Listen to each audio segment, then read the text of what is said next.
ಆಹ್ವಾನಿತರಲ್ಲಿ ವಿಶೇಷ ಆಹ್ವಾನಿತ ನುಡಿಯನ್ನು ಮಾಡ್ತಾ ಇರ್ತಕ್ಕಂಥ ವಸಂತ್ ಕಿಶೋರ್ ಚವ್ಹಾಣ್ ರವರು ಜಂಟಿ ಸಾರಿಗೆ ಆಯುಕ್ತರು ಮೈಸೂರು ವಿಭಾಗ ಮತ್ತು ವಿಶೇಷ ಆಹ್ವಾನಿತರ ನುಡಿಯನ್ನು ಆಡ್ತಾ ಇರ್ತಕ್ಕಂಥ ಶ್ರೀಯುತ ಕರ್ನಾಟಕ ರಾಜ್ಯದಲ್ಲೇ ಪ್ರಪ್ರಥಮ ಸಿದ್ಧಪಡಿಸ್ಕೊಂಡು ಮುಖಂಡರುಗಳನ್ನ ಕರಿತಾ ಇದ್ವಿ ನಾವು.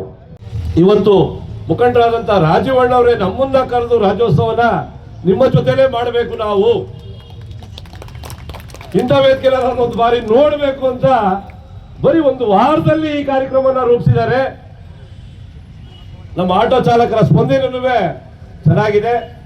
ಹಲವಾರು ಕಷ್ಟ ಕಾರ್ಪಣ್ಯಗಳಿಂದಲೂ ಚಳಿ ಮಳೆ ಗಾಳಿ ಯಾವುದಕ್ಕೂ ಬೆಚ್ಚದೆ ನಮ್ಮ ಆಟೋ ಚಾಲಕರ ಅದು ಸಂಪಾದನೆ ಅತಿಯಾಗಿರ್ಬೋದು ಅಲ್ಪವಾಗಿರ್ಬೋದು ಅವರ ಒಂದು ಸಂತೋಷವನ್ನ ನಾನು ಈ ವೇದಿಕೆ ಮುಖಾಂತರ ಎದೆ ತಟ್ಟಿ ಹೇಳ್ತೀನಿ, ಯಾರು ಅನುಭವಿಸಕ್ ಆಗಲ್ಲ ಅಂತ ನಾನು ಸಂತೋಷವಾಗಿ ಹೇಳ್ತಾ ಇದ್ದೀನಿ. ಸಮಸ್ಯೆ ಹಾಗಾಗಿ 2 ಮಾತನ್ನು ಮುಗಿಸ್ತೀನಿ. ಈ ಒಂದು ಸಂಘಟನೆ ಆರಂಭ ಆಗಿದೆ.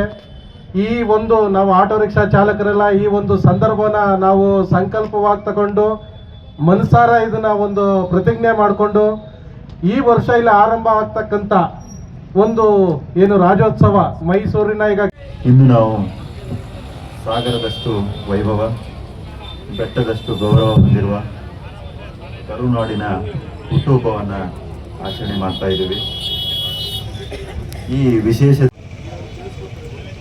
ಕನ್ನಡಿಗರ ಹೆಮ್ಮೆಯ ದಿನ ಇದಾಗಿದೆ. ಇದಕ್ಕಾಗಿ ಶ್ರಮಿಸಿರುವಂಥ ಎಲ್ಲ ನಾಯಕರುಗಳಿಗೆ, ಮುಖಂಡರುಗಳಿಗೆ ಸ್ಮರಿಸುವಂಥ ಕಾರ್ಯವನ್ನು ಕೂಡ ನಾನು ಮಾಡ್ತೀನಿ.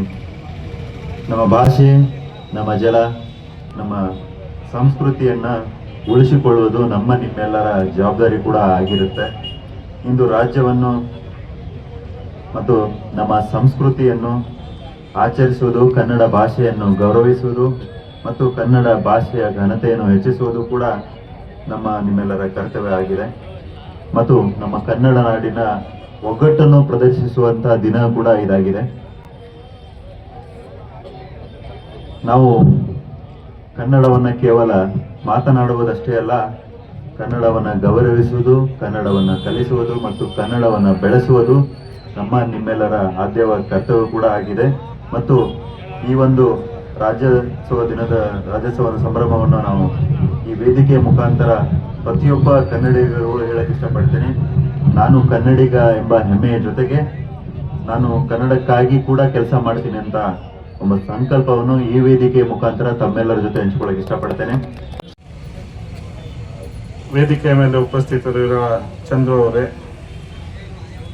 ಮತ್ತು ಮಲ್ಲೇಶ್ ಅವರೇ, ಇತರೆ ಗಣ್ಯರೇ, ನನ್ನ ಕಚೇರಿ ಸಿಬ್ಬಂದಿ ಮತ್ತು ನಿರೀಕ್ಷಕರು ಸಹ ನಮ್ಮ ರಾಜ್ಯವರ ಮಾತನ್ನ ಕೇಳಿ ಅವರ ಆಹ್ವಾನದ ಮೇಲೆ ನಾವು ಬಂದಿದ್ದೀವಿ. ನಮ್ಮ ಕಾರ್ಮಿಕ ಇಲಾಖೆ ಮತ್ತು ಸಾರಿಗೆ ಇಲಾಖೆ ಅಧಿಕಾರಿಗಳು ಸಹ ನಾವಿಲ್ಲಿದ್ದೀವಿ ಅಂದರೆ ಇದು ಒಂದು ಅರ್ಥಪೂರ್ಣವಾದ ಒಂದು ಸಮಾರಂಭ ಆಗುತ್ತೆ.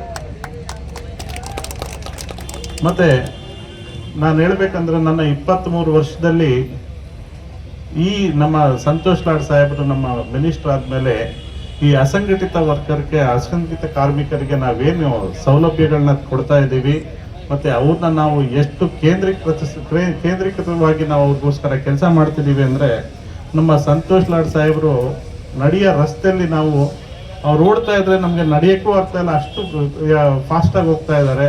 ಕನ್ನಡ ರಾಜ್ಯೋತ್ಸವನ ಆಚರಣೆ ಮಾಡಬೇಕು ಅನ್ನೋ ಒಂದು ತೀರ್ಮಾನ ಕಳೆದ 1 ವಾರದ ಹಿಂದೆ ಮಾಡಿದ್ವಿ. ಮಾಡಿದ ತಕ್ಷಣ ಮಾನ್ಯ ಮೂರ್ತಿಯವ್ರಿಗೆ ಮಾಡಿದ್ವಿ, ಉದ್ಘಾಟನೆ ಮಾಡಿಕೊಡ್ಬೇಕು ಅಂಥೇಳಿ ಅವ್ರು ಬಂದಿದ್ದಾರೆ. ಚಂದ್ರಣ್ಣ ಬಂದಿದ್ದಾರೆ, ಕನ್ನಡ ನಾಡು ನುಡಿಗಾಗಿ ಹೋರಾಟ ಮಾಡ್ತಿರ್ತಕ್ಕಂಥ. ಸಾರಿಗೆ ಅಧಿಕಾರಿಗಳಿಗೆ ದೂರವಾಣಿ ಮುಖಾಂತರ ಕರೆ ಮಾಡಿದಾಗ ವಿಠಲ್ ಅವರು ಇಲ್ಲಿಗೆ ಒಪ್ಪಿ ಬಂದಿದ್ದಾರೆ. ಮತ್ತು ಕಾರ್ಮಿಕ ಇಲಾಖೆಯ ಜಿಲ್ಲಾಧಿಕಾರಿ ನನ್ನ ಜೊತೆ ಓದ್ತಿದ್ದಂಥ ಚೇತನ್ ಕುಮಾರ್ ಅವರು ಬಂದಿದ್ದಾರೆ. ಮತ್ತು ನಮ್ಮ ಕನ್ನಡ ರಾಜ್ಯೋತ್ಸವದ ಪ್ರಶಸ್ತಿ ಸ್ವೀಕರಿಸಿದಂಥ ಮಲ್ಲೇಶ್ ಅವರು ವೇದಿಕೆಯಲ್ಲಿದ್ದಾರೆ, ಶಿವಕುಮಾರ್ ಇದ್ದಾರೆ, ಮತ್ತು ಎಲ್ಲ ಗಣ್ಯರಿದ್ದಾರೆ. ಆಟೋ ಚಾಲಕ ವರ್ಗದ ಪ್ರಮುಖರಿದ್ದಾರೆ. ನನಗೆ ಮೂಡಿಸುವಂಥ ವಿಚಾರ ಯಾವ್ದಾದ್ರು ಇದ್ರೆ ಅದು ಆಟೋ ಚಾಲಕರಲ್ಲಿ ಮೊದಲು ಇದೆ ಅನ್ನೋದನ್ನ ಅತ್ಯಂತ ಹೆಮ್ಮೆಯಿಂದ ಸ್ಪಷ್ಟ ನುಡಿಗಳಲ್ಲಿ ಹೇಳಿಕ್ಕೆ ಇಚ್ಛೆ ಪಡ್ತೀನಿ. ಬಂಧುಗಳೇ, ಕನ್ನಡ ತಾಯಿ ಭುವನೇಶ್ವರಿಗೆ ನಮನಗಳನ್ನ ಸಲ್ಲಿಸ್ತಾ 70ನೇ ವರ್ಷದ ಸನ್ನಿವೇಶದಲ್ಲಿ ನಾವು ಬಹಳಷ್ಟು ಒಂದು 10 ವರ್ಷದ ಹಿಂದೆ ಹೋಗಿ ಯೋಚನೆ ಮಾಡಿ ಸುತ್ತಮುತ್ತ ಇದ್ದಂಥ ಫ್ಯಾಕ್ಟ್ರಿಗಳಲ್ಲಿ ಕೆಲಸ ಮಾಡೋರೆಲ್ಲ ಕನ್ನಡಿಗರೇ ಇರ್ತಿದ್ರು. ಇವತ್ತು ಅಲ್ಲಿ ಕನ್ನಡ ಭಾಷೆ ಮಾತಾಡೋರನ್ನ ಹುಡುಕ್ಬೇಕಾಗಿದೆ. ನಮ್ಮ ಬ್ಯಾಂಕ್ಗಳಿಗೆ ಹೋಗಿ, ನ್ಯಾಷನಲ್ ಬ್ಯಾಂಕ್ಗಳಿಗೆ, ಯಾವ್ಯಾವ ಬ್ಯಾಂಕ್ ಹೋದ್ರು ಕೂಡ ಕನ್ನಡದಲ್ಲಿ ನಾವು ಮಾತಾಡಿದ್ರೆ ಅವ್ರು ಬೇರೆ ಭಾಷೆಯಲ್ಲಿ ಉತ್ತರ ಕೊಡ್ತಾರೆ. ಅಲ್ಲೂ ಕೂಡ ಕನ್ನಡ ಇಲ್ಲ. ಒಂದೇ ಕಡೆ ಕನ್ನಡವನ್ನ ಉಳಿಸಿರ್ತಕ್ಕಂಥ, ನಮ್ಮೂರನ್ನೇ ಹುಟ್ಟಿ, ನಮ್ಮೂರಲ್ಲೇ ಬೆಳೆದು, ನಮ್ಮೂರಲ್ಲೇ ಜೀವನ ಮಾಡ್ತಿರ್ತಕ್ಕಂಥ ಒಂದು ವರ್ಗ ಇದ್ರೆ ಅದು ಆಟೋ ಚಾಲಕ ವರ್ಗ. ಅವರು ಅರ್ಥಪೂರ್ಣವಾಗಿ ಕನ್ನಡವನ್ನ ಉಳಿಸುವಂತ ಹೋರಾಟವನ್ನ ಮಾಡ್ತಾ ಇದ್ದಾರೆ. ಇವತ್ತು ಒಂದು ಸಿದ್ದರಾಮಯ್ಯ ಸಾಹೇಬ್ರವರ ಲೇಖನವನ್ನ ನಾನು ನೋಡ್ತಾ ಇದ್ದೆ. ಭಾಷೆಯ ಉಳಿವಿಗೆ ಏನಾಗಬೇಕು ಅಂದ್ರೆ ಕನ್ನಡ ಭಾಷೆ ಆಡಳಿತ ನಡೆಸುವಂಥವ್ರಲ್ಲಿ ಕನ್ನಡ ಇರಬೇಕು. ಕನ್ನಡ ಭಾಷೆ ಬದುಕನ್ನ ಕೊಟ್ಕೊಡ್ಬೇಕು. ಆ ಒಂದು ವ್ಯವಹಾರಗಳು, ಚಟುವಟಿಕೆಗಳು ಎಲ್ಲದರಲ್ಲೂ ಕನ್ನಡಮಯವಾಗಿದ್ದಾಗ ಅದು ಪೂರಕವಾಗಿ ಮುಂದುವರಿಯುತ್ತೆ. ಇಲ್ಲ ಅಂತಂದ್ರೆ ಇವತ್ತಿನ ನಾನು ಒಬ್ಬ ಶಾಲೆ ನಡೆಸುವನಾಗಿ ನಾನು ಯಾಕೆ ಇಂಗ್ಲಿಷ್ ಮಾಧ್ಯಮ ಶಾಲೆ ನಡೆಸಿದೆ ಅಂತಂದ್ರೆ ಇವತ್ತಿನ ಅಗತ್ಯತೆಗೆ ಶುರು ಮಾಡಿದೆ. ಆದ್ರೆ ಕನ್ನಡವನ್ನ ಬದುಕಿಗಾಗಿ ಶಾಲೆಗಳು ಶುರು ಮಾಡುವಂತ ಸಂಸ್ಥೆಗಳು ಬಂದಿವೆ ಮತ್ತು ಖಾಸಗೀಕರಣನೂ ಆ ರೀತಿ ಆಗಿದೆ. ಎಲ್ಲೋ ಒಂದ್ ಕಡೆ ಈ ಮಾತೃಭಾಷೆಗೆ ಕೊಡಬೇಕಾದಂತ ಅಯ್ಯೋ ಇದು ಯಾರೋ ಏನೋ ಬಂದಿದ್ದಾರೆ, ಎಲ್ಲೋ ಬಂದವರು ಏನೋ ಬದುಕ್ತಾ ಇದ್ದಾರೆ, ನಮ್ಮ ಈ ಸ್ಥಿತಿ ಇದೆಯಲ್ಲ ಅನ್ನುವಂತ ಸ್ಥಿತಿ ದೂಡುವಂತ ಮಾನಸಿಕತೆ ಇದ್ರೂ ಕೂಡ ನಿಮ್ಮ ಒಗ್ಗಟ್ಟಿನಿಂದ, ನಿಮ್ಮ ಭಾಷೆಯ ಬಗ್ಗೆ ಅಭಿಮಾನದಿಂದ, ಹೆಮ್ಮೆಯಿಂದ ನೀವು ಕನ್ನಡವನ್ನ ಉಳಿಸಿ ಬೆಳೆಸಿಕೊಂಡು ಹೋಗ್ತಾ ಇದ್ದೀರಿ. ಕಾಲೇಜ್ಗೆ ಹೋಗೋ ವಿದ್ಯಾರ್ಥಿಗಳು, ಫ್ಯಾಕ್ಟ್ರಿಗೆ ಹೋಗಿ ಒಂದು ಶಿಫ್ಟ್ ಮುಗಿಸ್ಕೊಂಡ್ಬಂದವರು, ಮನೆಯಲ್ಲಿ ಇದ್ದಂತ ತಾಯಂದ್ರುಗಳು ಕೂಡ ಸ್ಕೂಟ್ರಲ್ಲಿ ಒಬ್ಬೊಬ್ರು ಕರ್ಕೊಂಡೋಗಿ ಬಿಟ್ಬಿಟ್ರೆ ನೀವು ಗಿರಾಕಿಗಳನ್ನ ಎಲ್ಲಿ ಹುಡುಗ ಏನ್ ಹೇಳಿದ್ರು ಅದು ತುಂಬಾ ಗಂಭೀರವಾದ ವಿಚಾರ ಅನ್ನೋದು ಹೇಳ್ತಾ, ಸಹಕಾರಿ ಇಲಾಖೆಯಲ್ಲೂ ಕೂಡ ಕಾರ್ಮಿಕ ಸ್ನೇಹಿ, ದುಡಿಯುವ ವರ್ಗದ ಸ್ನೇಹಿ ವ್ಯವಸ್ಥೆಯನ್ನು ನಿರ್ಮಾಣ ಮಾಡ್ತೀವಿ ಅಂತ ಹೇಳಿ ಅಧಿಕಾರಿಗಳು ಹೇಳಿದ್ದಾರೆ. ಆ ದಿಕ್ಕಿನಲ್ಲಿ ನಾನು ಕೂಡ ನಿಮಗೆ ಪೂರಕವಾಗಿ ಕೊಂಡಿಯಾಗಿರ್ತೀನಿ. ನಿಮ್ಮ ಪರ್ಮಿಟ್ಗಳು ಇನ್ನೊಂದು ಆಗುವಾಗ ವಿಳಂಬ ಆಗಬಾರ್ದು. ನಿಮ್ಗೆ ಅರ್ಧ ದಿನ, ಒಂದಿನ, 2 ದಿನ ಹೋದ್ರೂ ಕೂಡ ನೀವು ಅವತ್ತಿನ ಊಟ ಹುಟ್ಟಿಸ್ಕೊಂಡು ನೀವು ಮನೆಗೆ ಹೋಗ್ಬೇಕಾದವರು.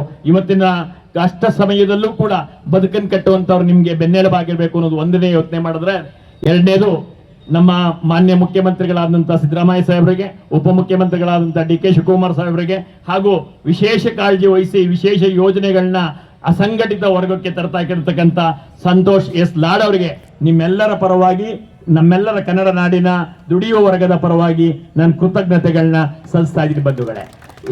ಈ ಏನು ಯೋಜನೆಯನ್ನ ನಿಮ್ಗೆ ಕಾರ್ಮಿಕ ಇಲಾಖೆಯಿಂದ ನಿಮ್ಮೆಲ್ಲರನ್ನು ಇದಕ್ಕೆ ನೋಂದಣಿ ಮಾಡೋದ್ರ ಮುಖಾಂತರ ನಿಮಗೆ ಏನು ನಿಮಗೆ ನಿಮ್ಮ ಕುಟುಂಬಕ್ಕೆ ಯಾವ್ದಾದ್ರು ಕಾರಣದಿಂದ ಅಪಘಾತ ಆದಾಗ ಅದರ ನಂತರ ಬರಬೇಕಾದಂತ ಯೋಜನೆಗಳ ಲಾಭ ತರಲಿಕ್ಕೆ ಏನಿದೆಯೋ ಅದನ್ನ ಏನೇ ಬಂದ್ರು ನಮ್ಗೇನಂದ್ರೆ ಆ ಹೊತ್ಲಿ ಯಾವುದೋ ಒಂದು ಇವ್ರು ಸಿಕ್ಕಿದ್ರು ಅಂದ್ರೆ ಆ ಪ್ರಯಾಣಿಕರು ಕರ್ಕೊಂಡು ಹೊರಟೋಗ್ತೀವಿ.